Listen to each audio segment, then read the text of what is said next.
What we're going to do today is creating and developing, modifying some PBR shaders. So PBR stands for Physically Based Renderer. That's a recent, more modern technique for rendering video games and interactive applications, where instead of having like pre-cooked textures, you define the materials and you have a shader program that runs for every pixel on the screen. And we're going to take a look at where I'm already at with the Physically Based Renderer pipeline with the fragment shader. Let me open up the project here. Everything is already up and running, so the game works, the shader is working. The game engine itself is written in C++, it's a custom engine that I wrote for this game. You might see that this is kind of like the base of a PBR shader that you will see everywhere on the internet. It's got this GGX Schlick Smith thingamajig. I'm going to show you what it looks like initially, without any texturing and shading going on, and then we'll gradually work our way through adding new features to this. This is my first coding live stream. This is usually what I do during the daytime, but hey, don't worry about it. Take a look at the, especially the metal rendering. So these buttons on the shirt are metal, and these side trims on the shirt are also metallic. And just take a look at like the fidelity and the colors that are going on here. I also have some proper dudes like these. Instantly you can see like the material differences between this dude and this dude. It's the same dude, but it's with different materials. This fighter man with the sword and the shield, he's got a metallic armor, so take a look at the reflections on this. It looks pretty spiffy. Let's hop into the game world for a moment here and just take a look at all of like the different material shaders. So players familiar with the game know that like the current version of the game doesn't look anything like this because it doesn't have dynamic lighting. So we have dynamic shadows going on like this. You can see all of the individual tree leaves just moving in the shadow. And it looks pretty good. All of the materials have like their own roughness and their own specularity and their metallic properties set. But the thing that we're going to be looking at today is improving the artificial lighting. So these are actually lanterns. They look a little bit abstract right now because they don't have texturing going on, and we want to make them like give off light just like the sun does. So if you look at the sun and if you take a look at the reflection here on the grass, you can actually see that the sun is reflecting off of the grass, and the grass is kind of like glossy, so it does have this nice reflection to it. The pavement, for instance, is a little bit less glossy, so you don't see as much of a highlight there. But as you can see, none of these lanterns, these are lanterns too, none of these give off light currently. In the current engine, so in the fixed function pipeline rendering, the engine takes care of rendering the light. It just passes over the lighting information via vertex colors to OpenGL. And this shader-based renderer doesn't do that just yet. But as you can see, the grass is looking pretty spiffy, the shadows are pretty nice. The game has a time-lapse mode, so if you enable that, we can fly around with the camera and you can see the shadows just moving across the landscape, but pay close attention to the shading of all of the materials. So you can see the sun actually passing by from left to right there. Take a look at the metallic like buttons on this model. You can see the reflection of like the horizon and the skybox in there. I will teleport around in the world for a moment so we can see different terrains and kind of different material shading properties. So this is a savanna. Pay close attention to the way the shadows change the shading on these materials. You can already see that like the shading looks pretty convincing. One thing that I like to do, to even show you another trick, let's open up the game world renderer here. And we can even like disable rendering of some of the smaller details. So small foliage, that's the kind of the grass blades that are standing up, we can disable those.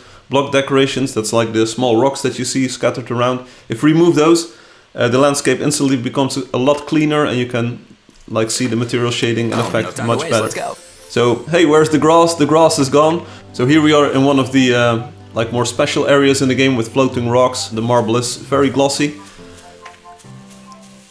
And you can see those highlights just going along with the rocks. This grassy knoll, kind of, it's got this nice gloss on it, so you can now actually see this specular highlight much better than before because we disabled all of those in between grass blades. So here we have some jelly. This is some moving jelly, you jelly bro, but it should give off light. So this is actually a mass of blobs sort of that should give off purple light, and as you can see at the moment it doesn't give off light.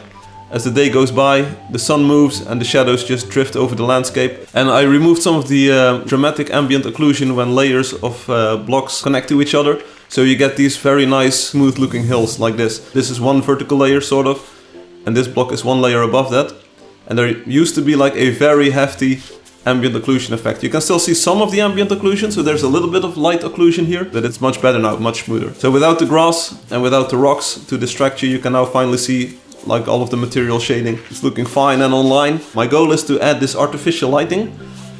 It's already in the engine, so the engine can already compute the lighting. But what I want to do is add reflections for all of the lights. Most render engines, they are bound to like maybe 8 lights tops, maybe 16 if the devs are feeling fancy.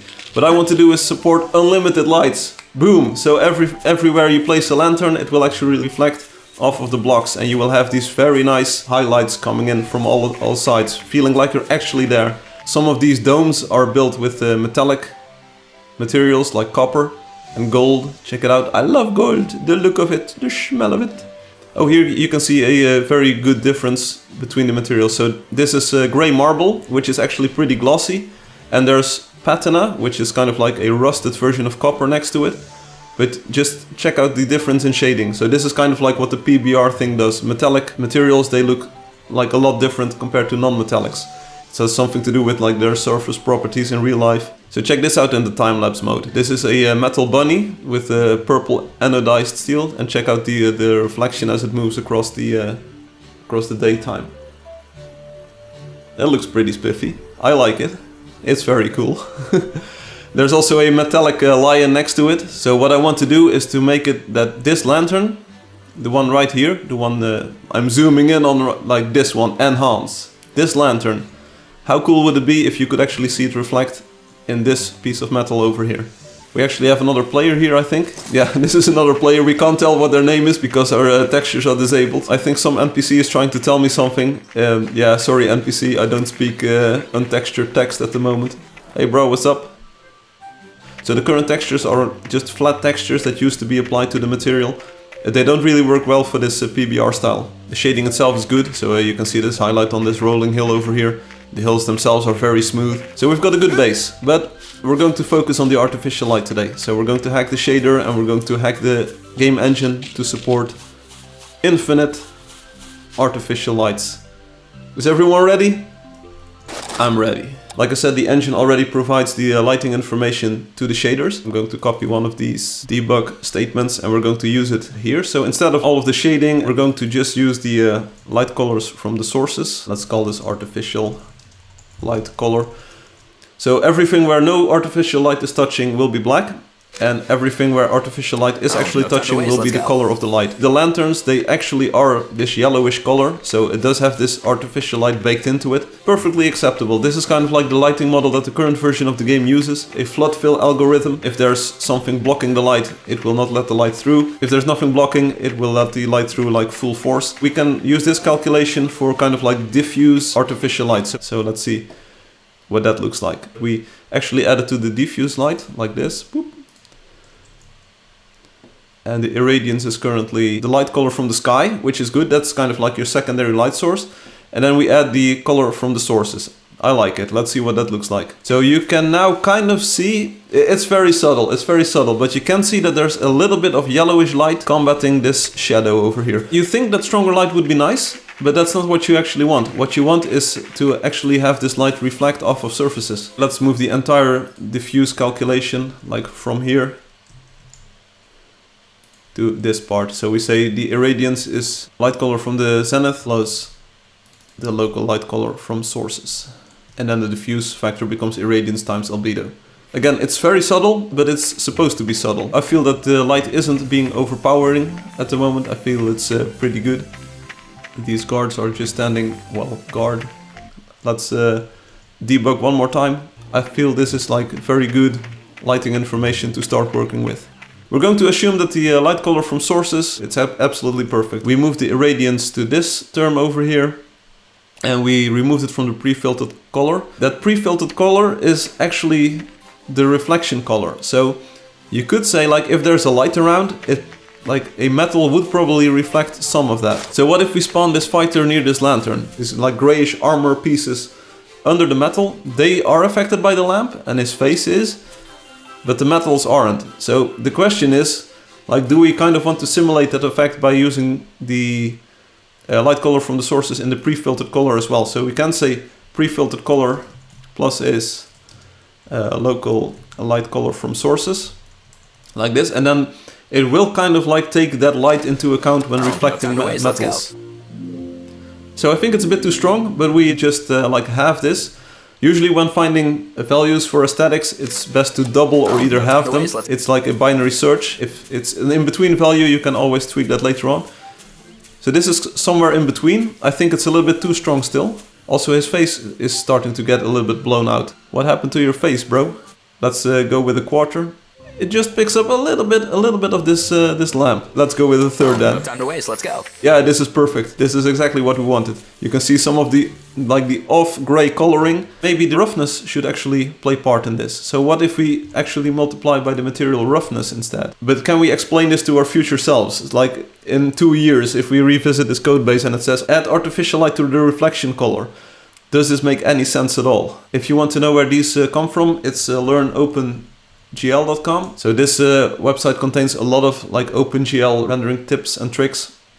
And if you go to advanced lighting or PBR here, there's all kinds of things that you can learn here. And it's a pretty good site. Let's focus for now on getting the artificial light going. What we can do is we have these light values. So here's a lot of yellow light. Here's a bit less yellow light. So every vertex we can say like, okay, the artificial light that we have is coming from this lamp. We want to have a vector that's kind of like where I'm standing right now, pointing towards this lamp, saying like light that is in this spot where I'm standing currently is coming from this lamp. Let's first get an initial thing going and then we can refine it. So we already have this lighting information. If you take a look at the information we have per vertex, we have the vertex lighting, vertex material, material map coordinates, normal maps, the fog.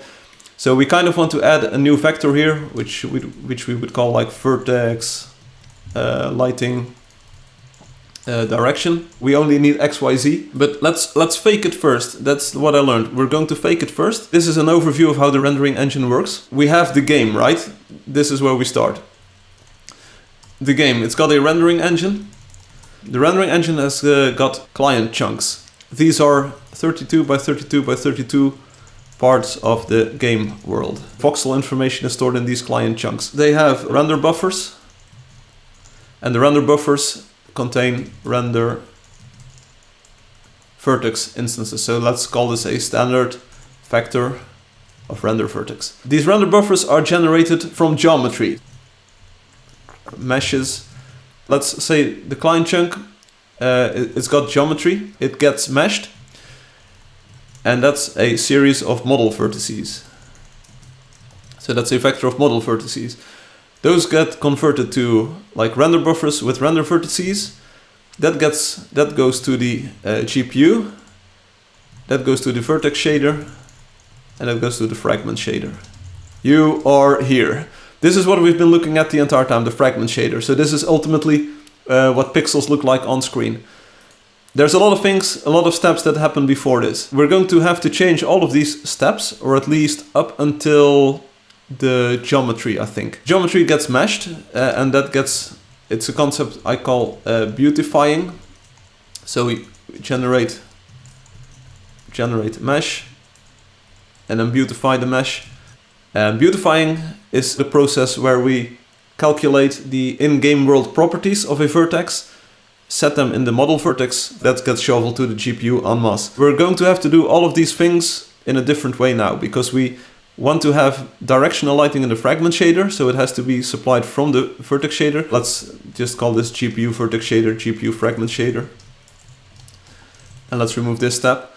So we have to get that information, the information all the way from about here to here. So we're going to have to change about 7 steps or so in the game engine and in the entire pipeline. What we're going to do is to stub out these values. So we're going to fake everything at each higher level. So we start here. We're still going to start with the fragment shader, the part that we've been editing. We start there and we just start with fixed values. We're going to emulate that the light is actually coming in right from the top. Just like the sun has got its position, every bit of light is coming in from the top. Then we can actually see what it looks like in real life. And then all the way down, we're going to start calculating the actual values, the actual directions of the light, up to the point where we say like, bam, this is it, this is perfect. The game, we're probably not going to touch too much. The render engine, we have to touch just a few parts because we have to shovel a bit more data left and right.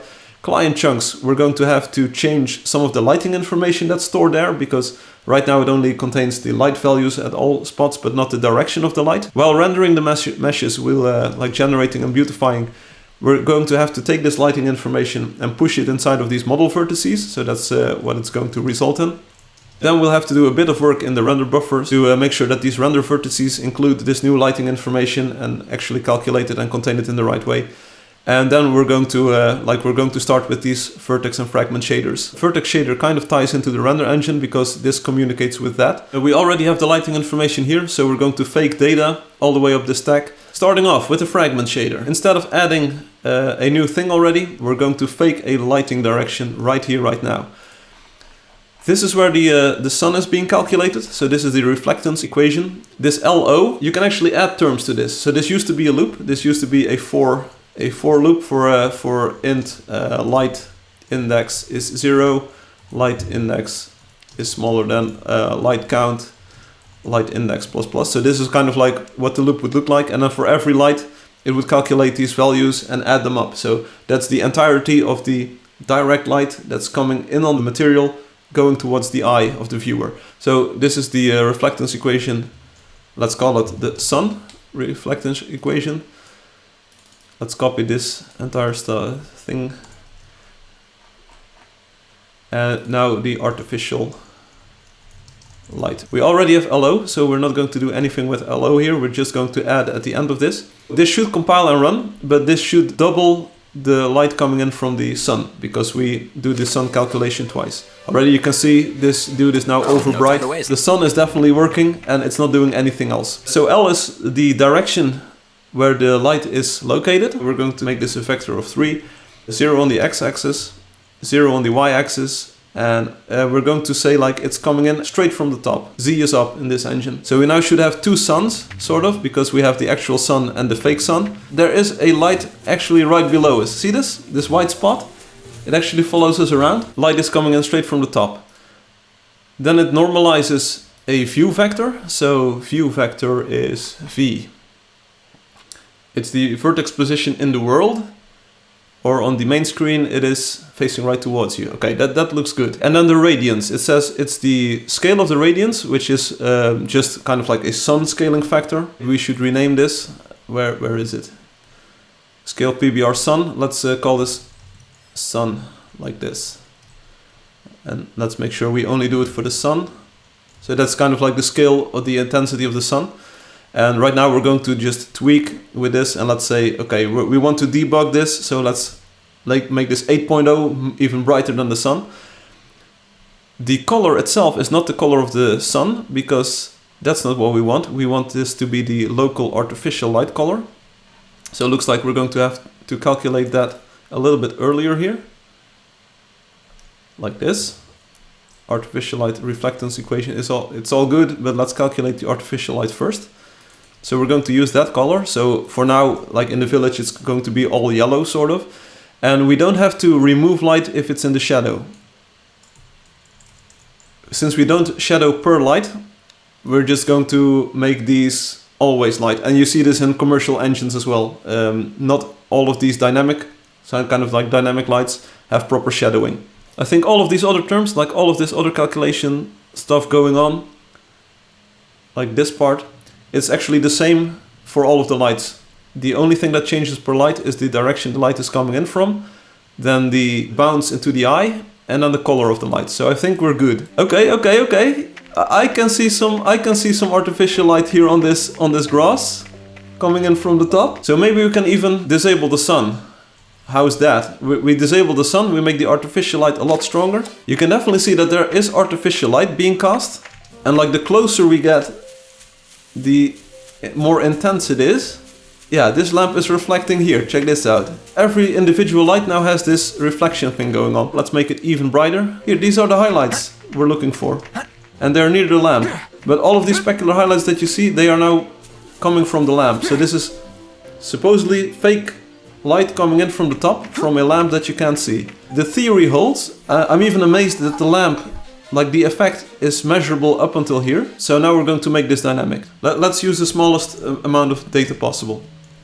Let's say vertex lighting direction. We're going to make it dynamic now and say the light direction is now vertex lighting direction. Sounds cool, right? This won't compile because it doesn't link the inputs together. So now we're going to have to open up the vertex shader. The vertex shader passes data towards the fragment shader.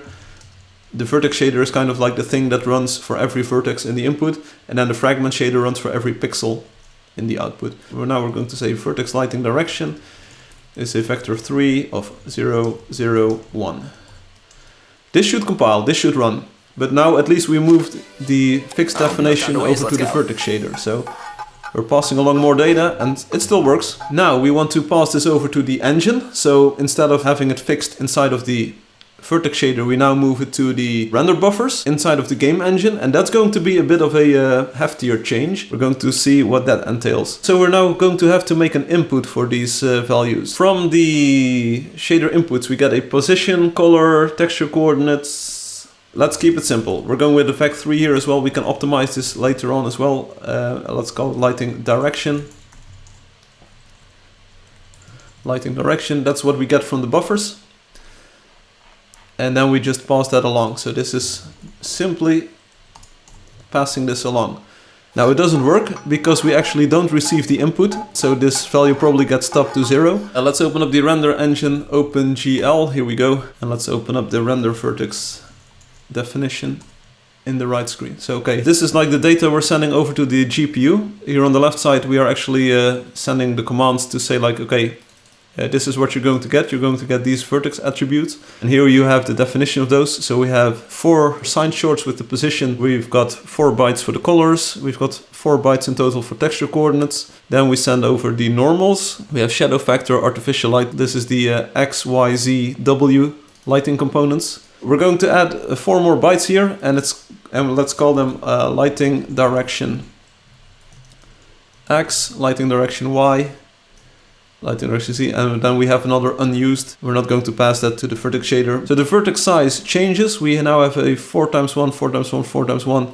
So there's another term here, 4 times 1, that we're going to have to supply. We can still divide it by 4, we can still divide it by 2, and of course we can still divide it by 1. That's always possible. Some offsets have changed, so we might have to update the render vertex CPP material. So the material is now on 1 index higher.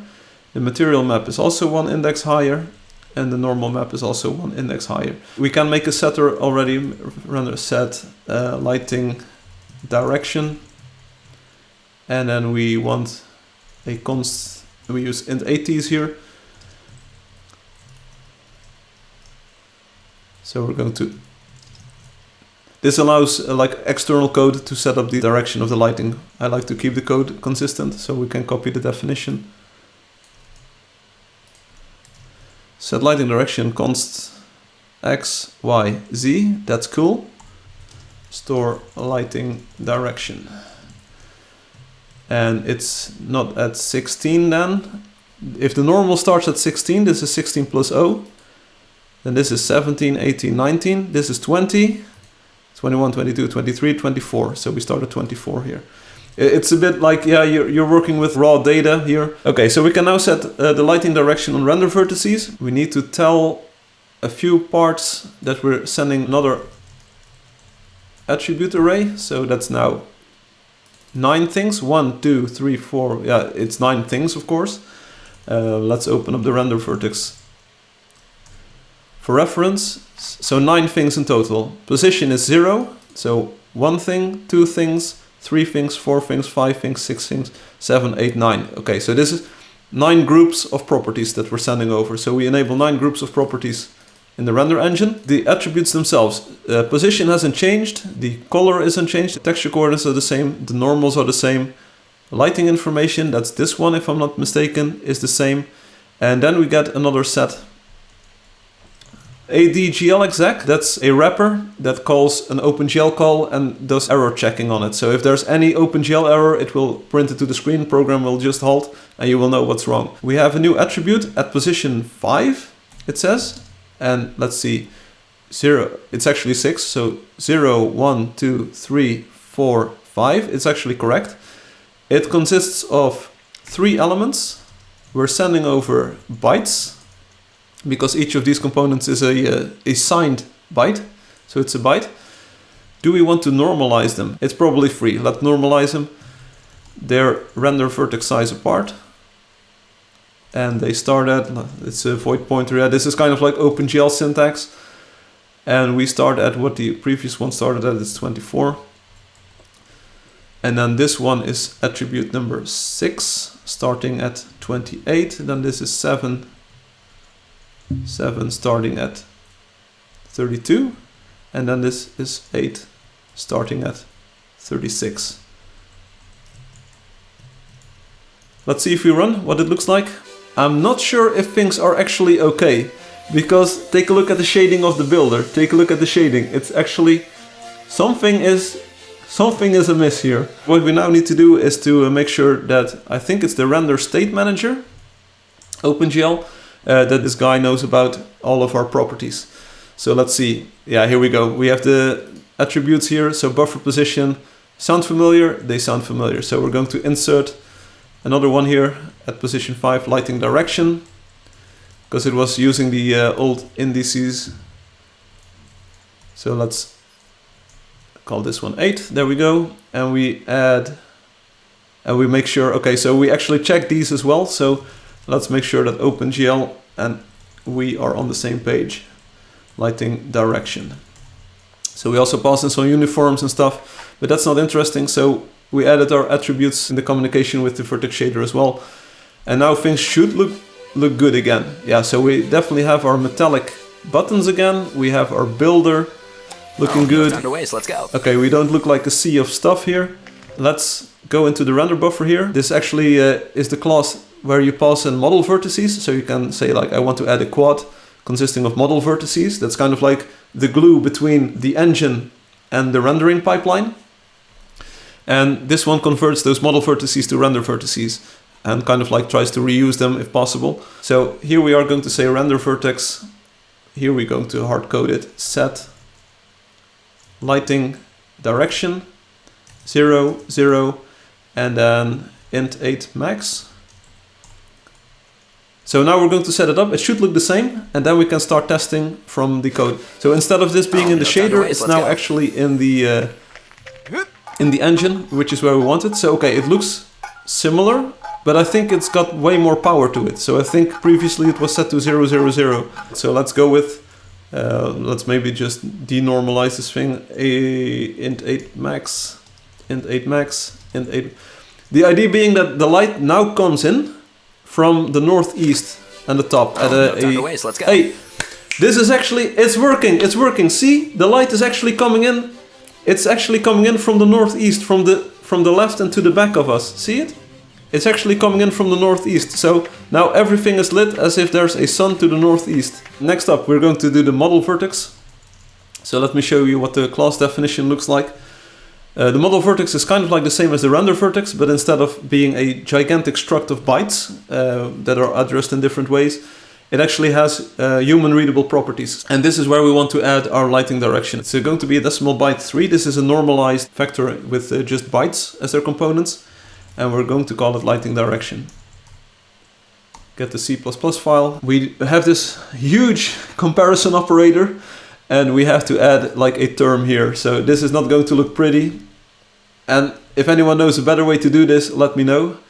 But it's the way it is currently. So this compares like all of the data in the struct, so we can sort it and use it in maps. And we also check if they're equal in the same way. So let's add the lighting direction here as well. Like comparing render vertices is way more efficient because you can do a mem compare, mem comp. Okay, so we're now passing it over from the model vertex. So let's say model vertex.lighting direction. Yeah, we need to use these individual components here. So we're going to pass the X, the Y, and the Z component.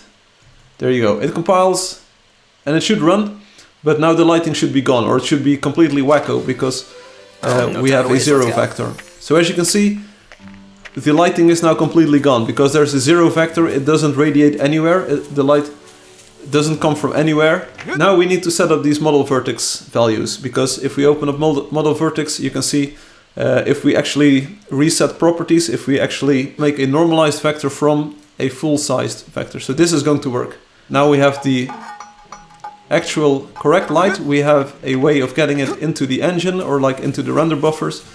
It's coming from the top, it's not blown out, it's normalized in OpenGL and it's normalized in our engine. So we need to make sure that we set lighting direction in the engine, in the model vertex, to a normalized vector from a bigger vector. This is actually the way we're going to do it. So what we now have to do is to make sure that the geometry mesher, so the part of the engine that creates the geometry for the entire game world, has access to lighting directional information. So let's open up the client chunk. We have a lighting information stored here somewhere. Yeah, we have light values and we have light data. We should also store where light is coming from. That's client chunk 3D data.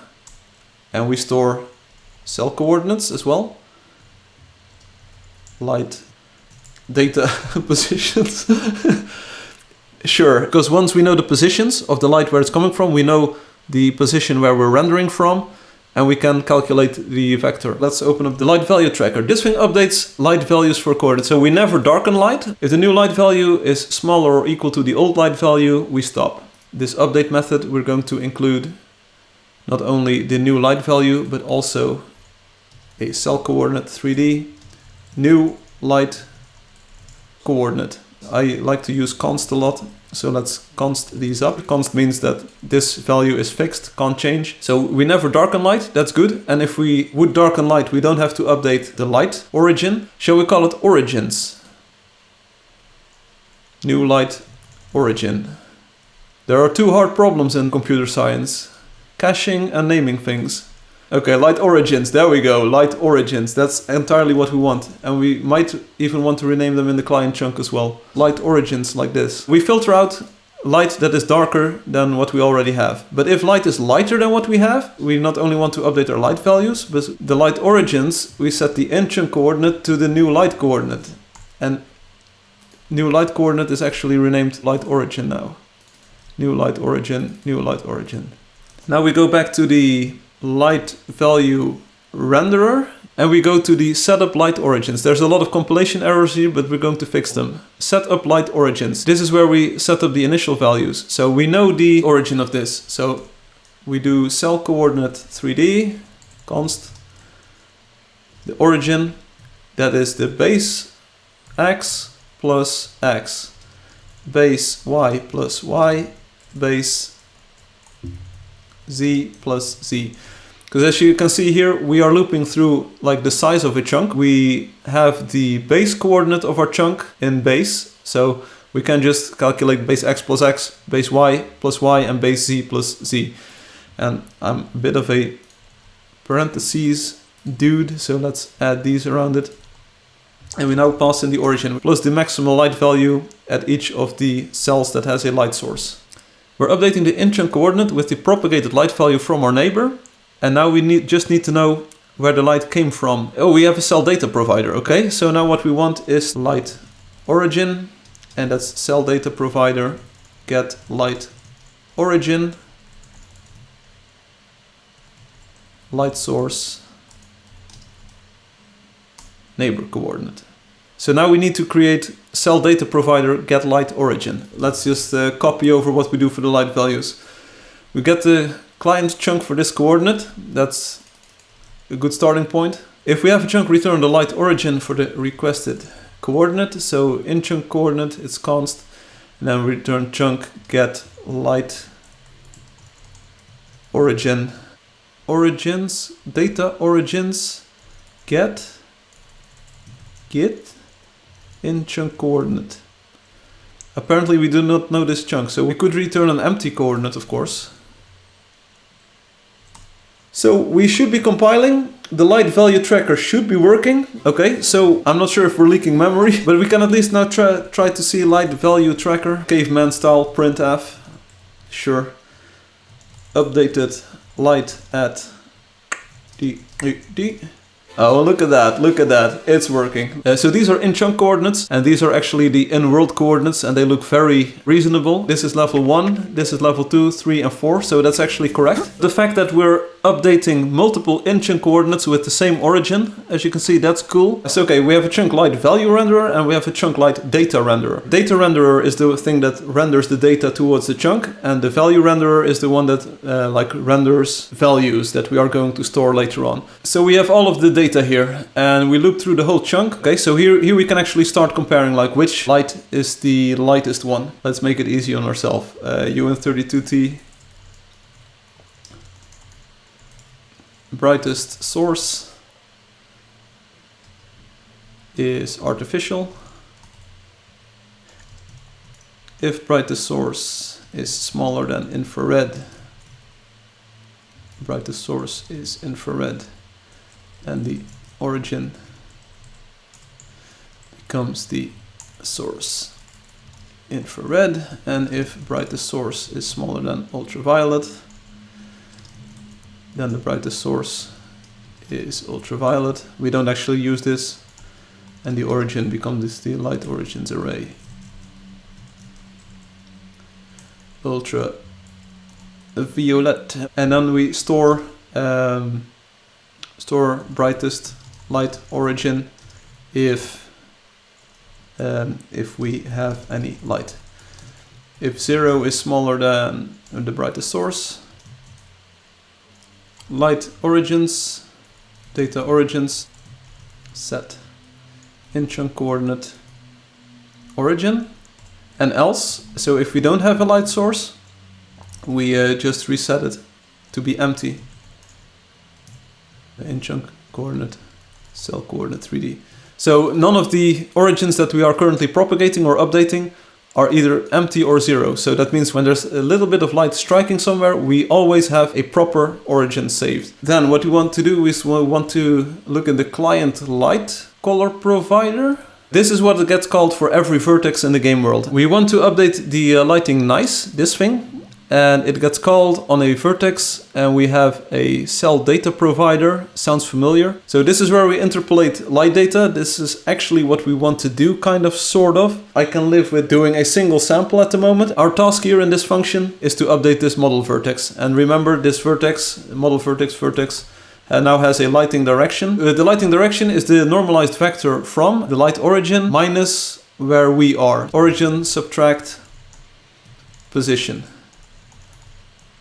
Position is the actual world position. Now it's only a matter of getting origin. So const cell coordinate 3D light origin. And we want the decimal vector from center of light origin. So this makes sense, right? We take the center of the light origin, which is what we've calculated from the flood fill. We take our vertex position, and then we subtract our position from the light origin. It's simple, it's 3D programming, it doesn't have to be perfect first time. We just have to get the light origin. It's the cell data provider, get light origin, and let's just say that we have a sample position. This is going to work, enjoy. Hey, check it out, here, there we go, boom. See it, see this, see this? See this, it's actually reflecting the lamp. It's working exactly as intended. First try. See this? Wow! See the directional lighting on these? What? I'm going crazy. I'm going crazy. Check it out. This will make... What? What? What? What? This is looking like a ray tracer almost. Check out the lighting quality on that. We now have an infinite amount of light sources. We're going to re-enable the sun. So let's open up the PBR fragment shader again. And now actually let's add the sun to this. Here we go. Directional shadows are working again. But hey, what I said, we want to see that lamp reflect in the foot over here and this lamp in the other foot. I think that's happening at the moment. Overall, it looks pretty good. I mean, if you see the rendering of this, it's pretty convincing. So I don't think that this light is actually reflecting in the fighter. So let's add that as well. And that's in the light client light color provider. And then instead of just doing the nice thing, we do the same thing in the fast path. The nice path interpolates between 8 values. The fast path interpolates between 2 values. But this code is just looking up 1, and we already have the sample position. We already know our coordinate. So we can just copy over that code. This is actually the lantern right next to him. And just look at the way that the light falls on him. Check it out, it looks like he's actually standing there. Like the shading on his face, it's so good. 27 files changed, we can quickly just like skim the changes that we did. So these cell coordinates, we changed these because we wanted to have an is0 convenience method for making sure that we don't get empty light origin values.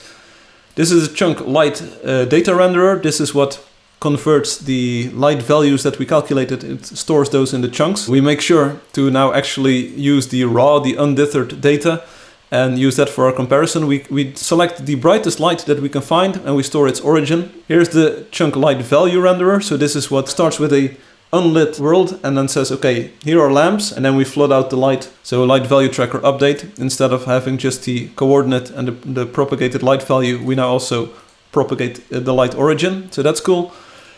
Next up, this is the chunk rendering thread. So this is what actually takes the chunks and renders them to the render buffers that we can show on screen. So this is done in the background. We render the chunks in the background, we display them interactively. So we made data structures here for the light origins array. In the cell data provider, we added the possibility to query light origin information. In the client chunks, we added storage for the light hole origins. So there's a light hole around each chunk, like it's only the planes on the sides of the chunk, so that we can leak this data outwards. And I'm pretty sure that we might actually remove this light hole origins thing, because I'm pretty sure that the same data is stored in this light data origins. Like we store the same data in the light data origins as we do in the light hole origins. Shall we just remove it right now? If we rename this back to light values, and we rename this light origins. So let's rename this light values. Let's remove the const. So this is actually the same function again. So we're now trying to reduce the diff here. Get light origins, okay. So this entire file now disappears from the version history thing because it's actually the same as it was on disk. Try to make the code do what you want, and then you just reduce the entire diff based on what you've learned. Light origins set, and then the whole gone. Of course, we still need to check that it works. Check it out, there's a red reflection in this MOA. Check it out, it's being lit from the bottom. Check it out, it looks like a horror movie. Dun dun dun, lit from below. Dun dun dun. So let's review the diff some more, because it's easy to get lost in the visuals. We were at the client chunk, so we only added the light origins.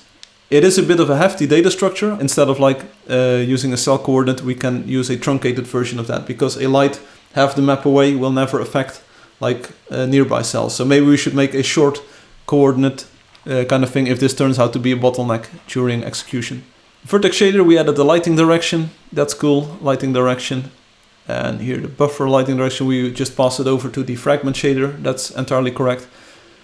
In the light value tracker, we now track the light origins. I think these two variables are semantically grouped, sort of. And this is just a different kind of data. So I don't really want to remove this line in between in the light value tracker. This is basically what we did. This is actually what we wanted to do today. So if we are updating the light value for a certain grid point or a cell in the grid, we now assign an origin for that as well, where the light is coming from.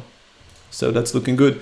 And model vertices, so this is what gets rendered by the game engine. Model vertices now have the lighting direction as well. The fragment shader, we did change like the name of the radiance scalar. We should actually introduce one here, and we scale the PBR of the lights, and then we use the constant of 16 for that. In the render buffer, we now set the lighting direction from the model vertices to the render vertices, so that's kind of like our in-between shuffling stage. The OpenGL render engine now has one more attribute because it has to pass the lighting direction. In the state manager, the OpenGL state manager, we now fill the buffer lighting direction vertex properties.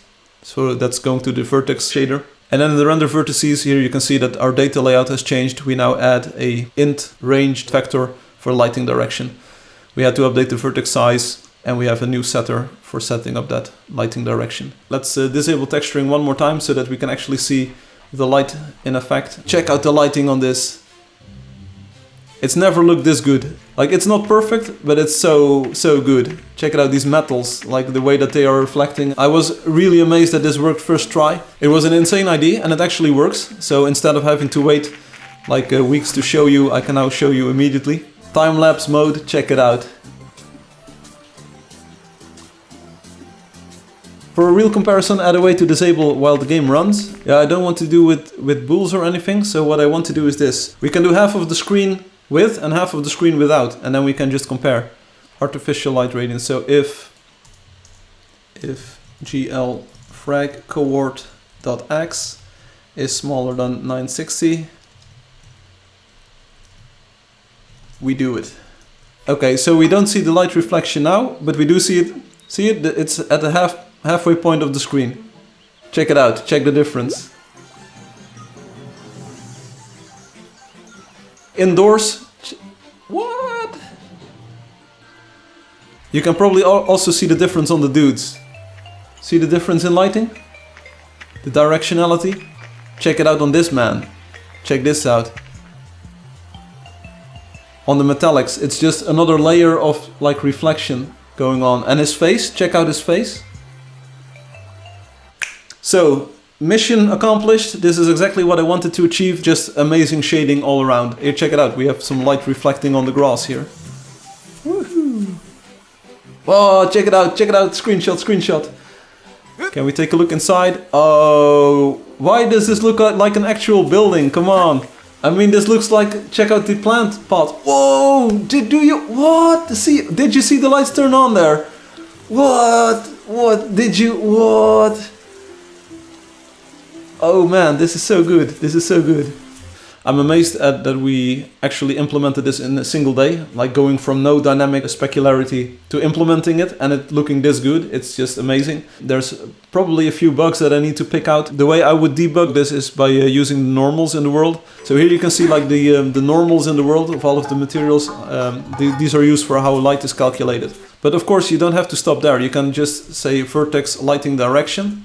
Let's go. And this is like what the game thinks the direction of the light is. And as you can see, there's a dark spot here, while you would kind of expect the light to be pointing towards that lantern over there. The colors around this lantern otherwise are looking pretty good, except for this dark spot over here. So why is this spot dark? It's something that we can like try to figure out for the future.